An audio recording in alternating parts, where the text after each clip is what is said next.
அனைவருக்கும் வணக்கம். நமது மாநிலத்தின் முக்கிய பயிரான நெல் பயிர் அதிக அளவில் பயிரிடப்படுகிறது. நெல்லில் அதிகப்படியான பூச்சி நோய் தாக்குதல் இருக்கிறது. இந்த பூச்சிகளில் மிக முக்கியமானது இலைச்சுருட்டு புழு. இலைச்சுருட்டு புழு நமது வயலில் அதிகப்படியான தாக்குதலை ஏற்படுத்தும். இதை அனைவரும் கண்கூடாக பார்க்கக்கூடிய ஒன்று.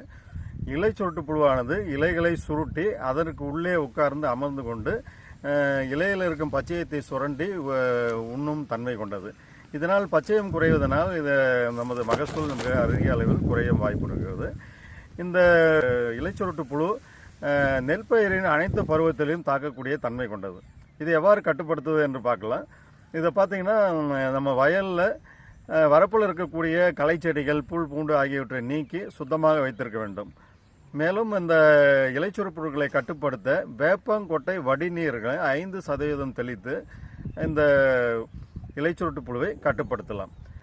இந்த இலைச்சுருட்டு புழுகளை இடும் முட்டைகளை குறைக்க நம்ம அந்துப்பூச்சிகளை கட்டுப்படுத்த வேண்டும். இதற்கு விளக்கு பொறி வைத்து அந்துப்பூச்சிகளை கவர்ந்து அதை அழிக்கலாம். சிபேட், தயோமிக்சார்சின், பிப்ரோனில் போன்ற பூச்சிக்கொல்லி மருந்துகளையும் வயலில் தெளித்து இந்த இலைச்சுருட்டு புழுவின் தாக்குதலை குறைக்கலாம்.